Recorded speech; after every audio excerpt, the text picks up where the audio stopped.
Astrologer Lalit Mohan Joshi channel में आप सबका स्वागत है। दोस्तों, आज बात करेंगे कोरोना की वर्तमान परिस्थितियों की। क्या कोरोना 2022 में पहले से ज़्यादा घातक होगा, या जैसा कि अभी शुरू में खबरें आ रही हैं कि ये ज़्यादा घातक नहीं है? तो क्या ये सत्य है? इन सब बातों की समीक्षा करेंगे आज की वीडियो में। दोस्तों, कोरोना की वर्तमान परिस्थिति समझने के लिए हमें भारत की कुंडली देखनी पड़ेगी आज से कुछ महीने पहले की, जब दो बड़े ग्रह शनि और बृहस्पति, सैटर्न और जुपिटर, ये दो ग्रह मार्गी हुए थे अक्टूबर में। इनकी जो ये युति थी ये लगभग रही थी 20 नवंबर 2021 तक, और इनकी ये युति हुई थी मकर राशि में, जो कि एक पृथ्वी तत्व की राशि है। दोस्तों, जब ये दो बड़े ग्रह मकर राशि में जब युति करते हैं तो स्थितियां थोड़ी सी इम्बैलेंस, थोड़ा सा संतुलन बिगड़ता तो है ही वहाँ पे।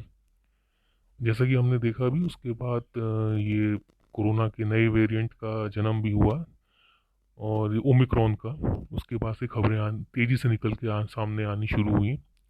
यही स्थिति बनी थी 20 नवंबर 2020 को, जब बृहस्पति और शनि का कंजंक्शन हुआ था, और इसके बाद कोरोना की शुरुआत भी हुई थी। इसलिए सारे विश्व ने देखा।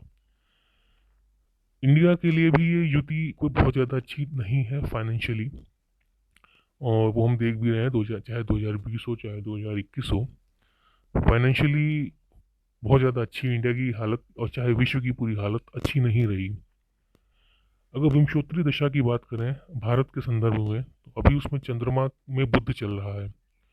और अगर जेमिनी चरदशा की बात करें तो कुंभ में वृषभ है, जो कि मिड अक्टूबर 2021 से शुरू होकर लगभग मई 2022 तक चलेगा।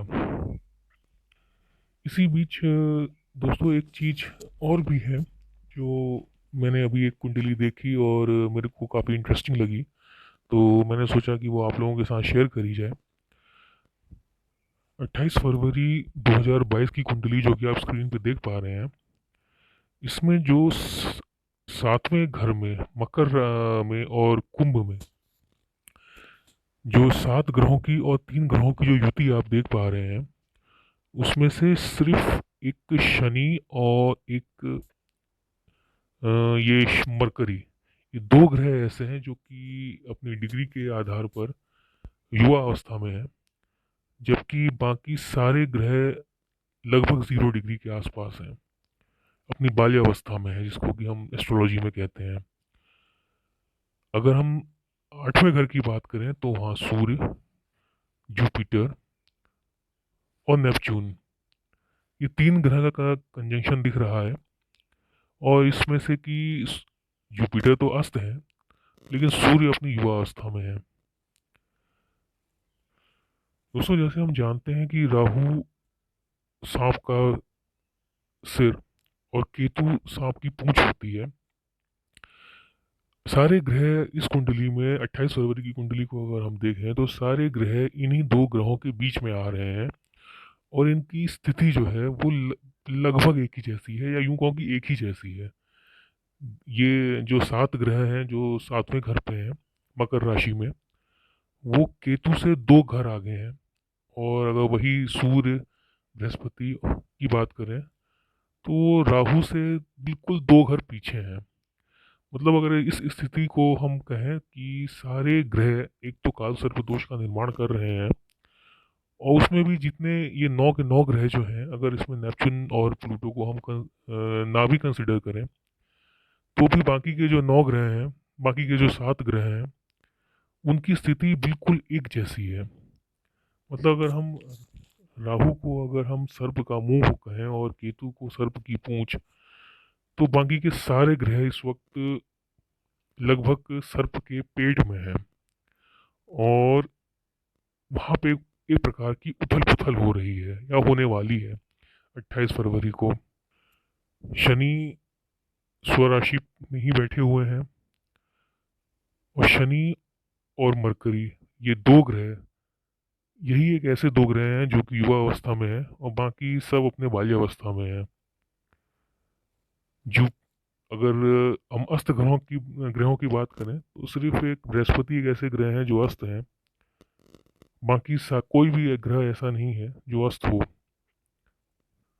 फरवरी में ही दोस्तों शनि और मंगल का एक युति भी बन रही है। राहु भी फुल्ली एक्टिवेट रहेगा इस पीरियड में।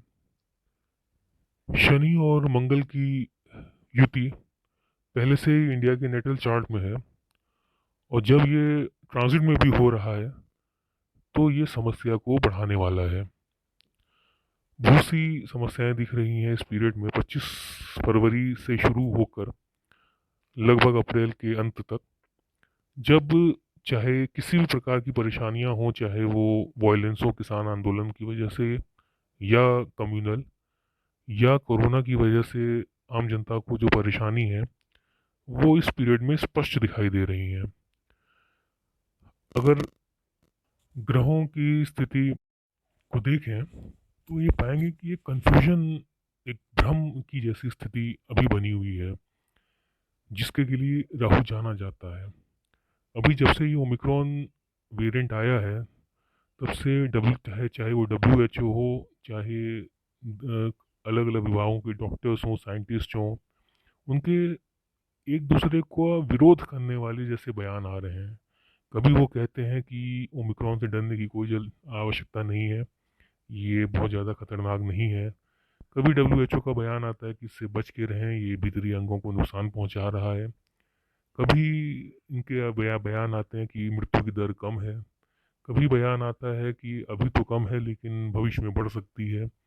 कभी बयान आता है कि हॉस्पिटलाइजेशन कम है। कभी बयान आता है कि ये हॉस्पिटलाइजेशन की दर बढ़ भी सकती है और इसीलिए हॉस्पिटल्स बढ़ाए भी जा रहे हैं संख्या की। अगर इन केस आगे चल के कुछ ज़्यादा पेशेंट्स आते हैं तो उनको रखने की व्यवस्था कैसे करी जाए। तो ये सारे बयान जो हैं वो एक दूसरे के विरोध में हैं। उनको खुद कभी WHO खुद भी ये मानता है कि अभी हम इस पे स्टडी कर रहे हैं, इस नए वेरिएंट पे जिसका कि नाम ओमिक्रॉन है, और ये क्या असर करता है नहीं करता है इसके विषय में स्पष्टता कोई कुछ नहीं जानता है। और यही भ्रम की स्थिति को पैदा करना ही राहु की खासियत है। इसके के लिए राहु ज्योतिषी में जाना जाता है, वो ऐसी ही भ्रम की स्थिति पैदा करता है। लेकिन ये भ्रम की स्थिति जो मेरे को अपने ज्योतिषी आंकलन में दिखाई दे रही है, वो ये कहती है कि मिड ऑफ फरवरी से लेकर अप्रैल के एंड तक का जो समय है, वो कोरोना की दृष्टि से भारत के लिए अच्छा नहीं है। इसमें इस दौरान मिड ऑफ फरवरी 2022 से लेकर अप्रैल एंड 2022 तक कई सीरियस केसेस हो सकते हैं, हॉस्पिटलाइजेशन बढ़ सकता है, number of death because of Omicron बढ़ सकते हैं। और इसमें एक बहुत बड़ा रोल जो ये 28 फरवरी का जो एक तरीके का जो भी मैंने आपके साथ चार्ट डिस्कस किया, ये उसकी वजह से भी, शनि मंगल की युति की वजह से भी, राहु के एक्टिवेशन की वजह से भी, ऐसे इन सब चीज़ों का एक एक मिक्सचर जो है वो इस पीरियड में शुरू हो रहा है, और ये लगभग रहेगा अप्रैल एंड 2022 तक। तो इसलिए मैं अपने दर्शकों से अपील करूंगा कि अभी भले ही ओमिक्रॉन की वजह से ज़्यादा परेशानी जनता को नहीं हो रही हो, लेकिन भविष्य में भी स्थिति ऐसी ही बनी रहे, इसके लिए जो भी निर्देश सरकार की तरफ से दिए गए हैं या डॉक्टरों की तरफ से दिए गए हैं, उनका पालन करें। क्योंकि मिड फरवरी से लेकर अप्रैल एंड तक का जो समय है, वो मेरे को तो भारत के लिए कहीं से अच्छा नहीं दिखाई दे रहा है। हो सकता है इसी बीच इसमें जो केसेस हैं ओमिक्रॉन के, वो काफ़ी तेज़ी से बढ़ें, या फिर उनकी वजह से जो भी समस्याएं पैदा होती, हॉस्पिटलाइजेशन जो होता है वो बढ़ जाए। ऐसा कुछ ना कुछ इस पीरियड में ज़रूर होगा, इस मिड ऑफ फरवरी से लेकर अप्रैल एंड तक।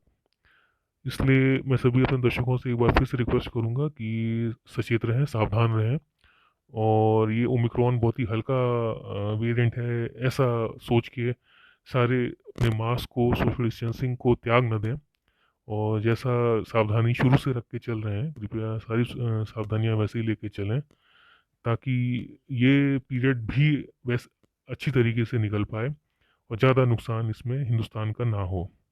नमस्कार।